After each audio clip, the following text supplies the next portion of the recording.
HD ಕೋಟೆ ಪಟ್ಟಣದ ಕಾಂಗ್ರೆಸ್ ಪಕ್ಷದ ಕಚೇರಿಯ ಮುಂದೆ ಅಖಿಲ ಕರ್ನಾಟಕ ಡಿಕೆ ಶಿವಕುಮಾರ್ ಅಭಿಮಾನಿ ಬಳಗ ಹಾಗೂ ಕಾಂಗ್ರೆಸ್ ಪಕ್ಷದ ಮುಖಂಡರು ಮುಖ್ಯಮಂತ್ರಿಯಾಗಿ ಆಯ್ಕೆಯಾದ ಡಿಕೆ ಶಿವಕುಮಾರ್ ಅವರಿಗೆ ಜೈಕಾರ ಕೂಗಿ ಪಟಾಕಿ ಸಿಡಿಸಿ ಸಿಹಿ ಹಂಚಿ ಸಂಭ್ರಮಿಸಿದ್ರು.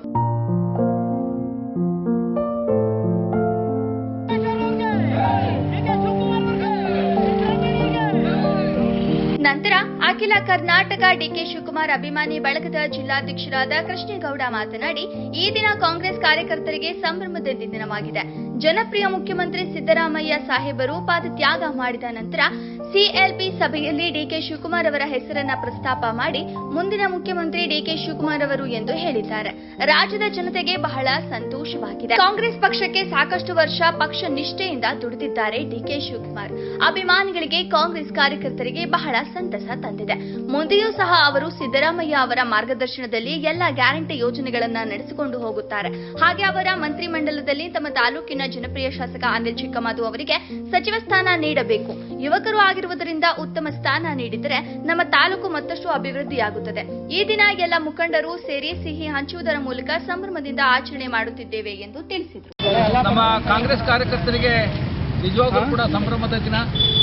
ಸನ್ಮಾನ್ಯ ಮುಖ್ಯಮಂತ್ರಿಗಳಾಗಿದ್ದಂಥ ಸಿದ್ದರಾಮಯ್ಯ ಸಾಹೇಬರು ಏನು ಪದತ್ಯಾಗವನ್ನು ಮಾಡಿದ ನಂತರ ಅವರೇ ಕೂಡ ಇವತ್ತು ಸಿಎಲ್ಪಿ ಸಭೆಯಲ್ಲಿ ಅವರ ಹೆಸರನ್ನು ಪ್ರಸ್ತಾಪ ಮಾಡಿ ಮುಂದಿನ ಮುಖ್ಯಮಂತ್ರಿಯಾಗಿ ಡಿಕೆ ಶಿವಕುಮಾರ್ ಸಾಹೇಬರು ಇರಬೇಕು ಅಂತೇಳಿ ಹೇಳಿದ್ದಾರೆ. ನಿಜವಾಗಲೂ ಕೂಡ ನಮಗೆಲ್ಲ ಕಾರ್ಯಕರ್ತರಿಗೆ ಬಹಳ ಸಂತೋಷವಾಗಿದೆ.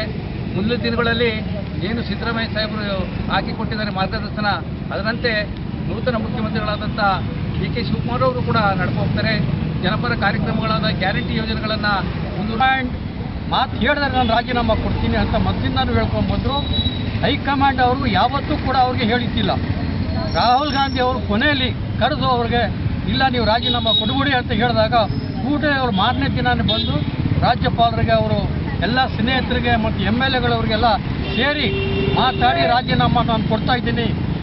ಯಾರೂ ಗೊತ್ತಿದ್ದಿಲ್ಲ ರಾಜೀನಾಮೆ ಕೊಡ್ತಾರೋ ಇಲ್ವೋ ಅಂತ ವಿರೋಧ ಪಕ್ಷದವರು ಬೇಕಾದಷ್ಟು ಮಾತಾಡ್ತಾ ಇದ್ರು. ಇದು ಒಂದು ನಾಟಕ, ಇದು ರಾಜೀನಾಮೆ ಕೊಡಲ್ಲ ಅವರು ಅಂತ ಅವ್ರು ಕೊಟ್ಟಿರೋಂಥ ಮಾತು ಉಳಿಸ್ಕೊಳ್ಳೋಕ್ಕೋಸ್ಕರ ಅವ್ರು ಬಂದು ರಾಜ್ಯಪಾಲರ ಹತ್ರ ಹೋಗಿ ರಾಜೀನಾಮೆ ಕೊಟ್ಟರು. ಇವತ್ತು ಅವ್ರ ಹಿರಿತನಕ್ಕೆ ನಾವು ಕೂಡ ಇವತ್ತು ನಮ್ಮ ಪಕ್ಷದಲ್ಲಿ 8 ವರ್ಷ ಕಾಲ ಅವರು ಮುಖ್ಯಮಂತ್ರಿ ಆಗಿ ಒಳ್ಳೆ ಸೇವೆ ಮಾಡಿದ್ದಾರೆ, ಒಂದು ಯೋಜನೆ ಕೊಟ್ಟಿದ್ದಾರೆ. ಅವ್ರಿಗೂ ಕೂಡ ನಾನು ಇವತ್ತು ಈ ಸಂದರ್ಭದಲ್ಲಿ ನಾನು ಅಭಿನಂದನೆ ಸಲ್ಲಿಸ್ತೇನೆ. ಮತ್ತು ನಮ್ಮ ಪಕ್ಷದ ಕಾಂಗ್ರೆಸ್ ಪಕ್ಷದ ಮುಖಂಡ, ಯಾಕಂತ ಹೇಳಿದ್ರೆ ಪಕ್ಷಕ್ಕೆ ಅವರು 6 ವರ್ಷ ಇವತ್ತು ಅಧ್ಯಕ್ಷರಾಗಿದ್ದಾರೆ.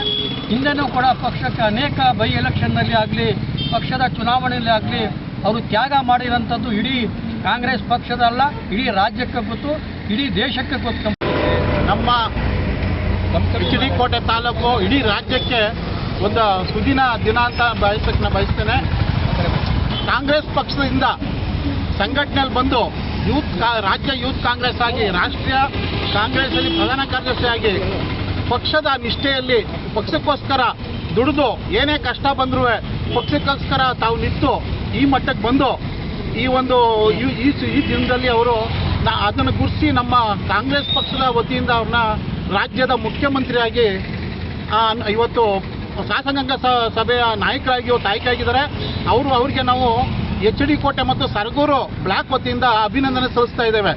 ಮತ್ತೆ ಹೇಳ್ಬೇಕಾದ್ರೆ ಈ ಒಂದು ಸ್ಥಾನನ ಬಿಟ್ಕೊಟ್ಟಂಥ ಹಿರಿಯ ನಾಯಕರು, ಹಿರಿಯರಾದಂಥ ಅವ್ರ ಹಿರಿತನಕ್ಕೆ ಇಡೀ ರಾಷ್ಟ್ರದಲ್ಲಿ ಒಂದು ಗೌರವ ಬರೋ ರೀತಿಯಲ್ಲಿ ಅವರು ನಡ್ಕೊಂಡಿದ್ದಾರೆ.